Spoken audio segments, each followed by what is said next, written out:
करेंगे एक्सरसाइज 2.5 के question number 9 और 10th की। तो 9वां और जो 10वां क्वेश्चन है वो आज हम सोल्व करेंगे। जो 9वां क्वेश्चन आपको दिया है 3 bracket 5z minus 7 minus 2 bracket 9z minus 11 equal to 4 bracket 8z minus 13 minus 17, ये सारा आपको दिया है। तो इसको हम सोल्व करते हैं। तो सबसे पहले तो आप ब्रैकेट सोल्व कर लीजिए। तो ये क्या आ जाएगा, ये आ जाएगा, ये इक्वल टू है यहाँ पे, तो ये आ जाएगा 3 इंटू 5, ये क्या आ जाएगा 15z, और 3 7 के साथ मल्टीप्लाई होगा तो 21। इसी तरह से 2 को इससे और इससे मल्टीप्लाई कीजिए, यहाँ आ जाएगा 18z, लेकिन जब ये -2 -11 से मल्टीप्लाई हो जाएगा तो यहाँ क्या आएगा, प्लस का 22 आएगा, क्योंकि माइनस माइनस प्लस हो जाएगा। अब 4 को आप 8 से मल्टीप्लाई करें, क्या आएगा 32z, और इसी तरह से 4 को 13 से मल्टीप्लाई करेंगे तो ये आ जाएगा 52, 13 चौके 52, या 4 इंटू 13 52 आ जाएगा। और माइनस क्या है, यहाँ 17 है। अब आप इसको फर्दर सोल्व कीजिए। अब ये माइनस का 18 है, ये प्लस का 15 है। माइनस के 18 में से प्लस का 15 गया तो कितना रह जाएगा, माइनस का 3z, क्योंकि 18 बड़ा है और माइनस साइन इसके आगे है, प्लस का 15 और ये माइनस का 18, तो ये आ गया -3z।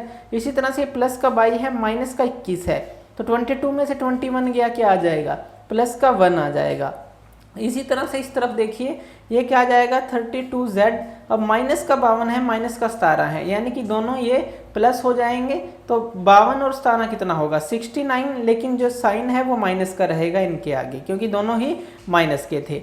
तो ये आ गया आपके पास। अब देखिए, जब आप इसको, ये 32z है और ये वाला z वाली फॉर्म को अलग कर लीजिए, तो 32z, इस z को उस तरफ ले जाइए तो ये प्लस 3z हो जाएगा। इसी तरह से जो ये 1 था 69, अब उस तरफ आ जाएगा प्लस 69, तो एक इस तरफ जाएगा, एक इस तरफ आएगा।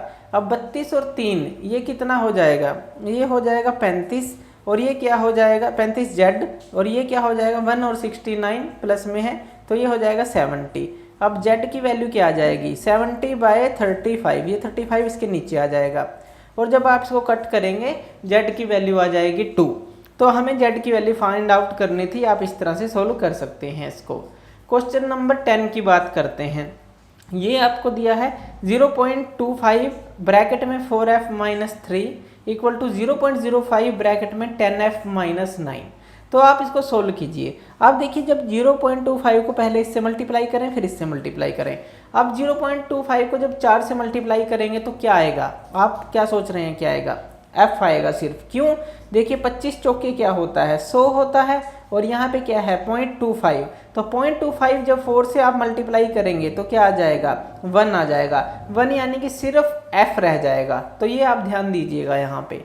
उसके बाद जब 0.25 को 3 से मल्टीप्लाई किया जाएगा तो 25 थी 75, तो यानी कि 0.75 आ जाएगा, क्योंकि 0.25 है तो 3 से मल्टीप्लाई करेंगे तो 25 इंटू 3 75 होता है, 0.75 आ गया।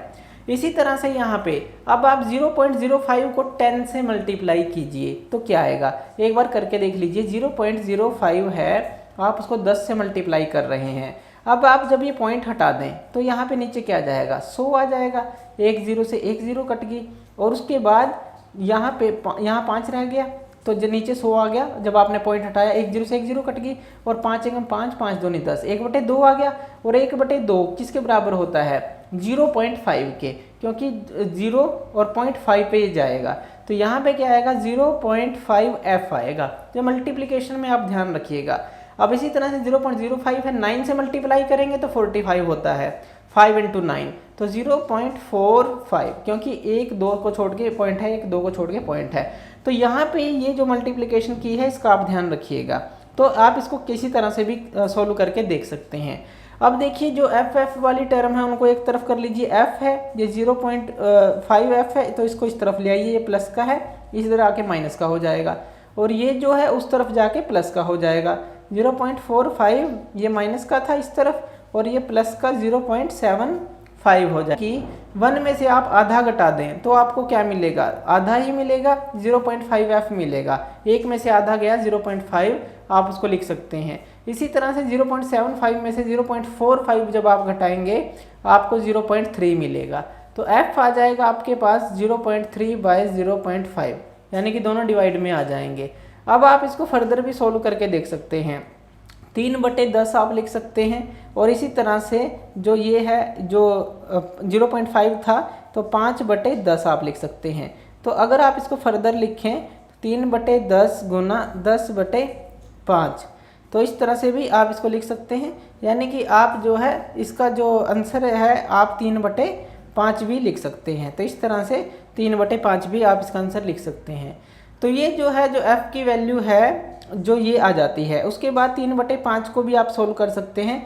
तो 3 को अगर 5 से डिवाइड करेंगे तो 0.6 आएगा, क्योंकि 5 छिक्का 30 होता है। पहले तो ये जाएगा नहीं डिवाइड, 0 आ जाएगा, फिर 5 छिक्का 30, तो 0.6 जो है ये भी वैल्यू आप इसकी लिख सकते हैं। तो इस तरह से आप इसको सोल्व कर सकते हैं आसानी से। जो क्वेश्चन नंबर था हमारा 9 और 10 एक्सरसाइज 2.5 का। तो थैंक यू वीडियो देखने के लिए। और ज़्यादा अपडेटेड वीडियोज़ के लिए आप हमारे चैनल ज्ञान लो पे हमें सब्सक्राइब कर सकते हैं। Thank you.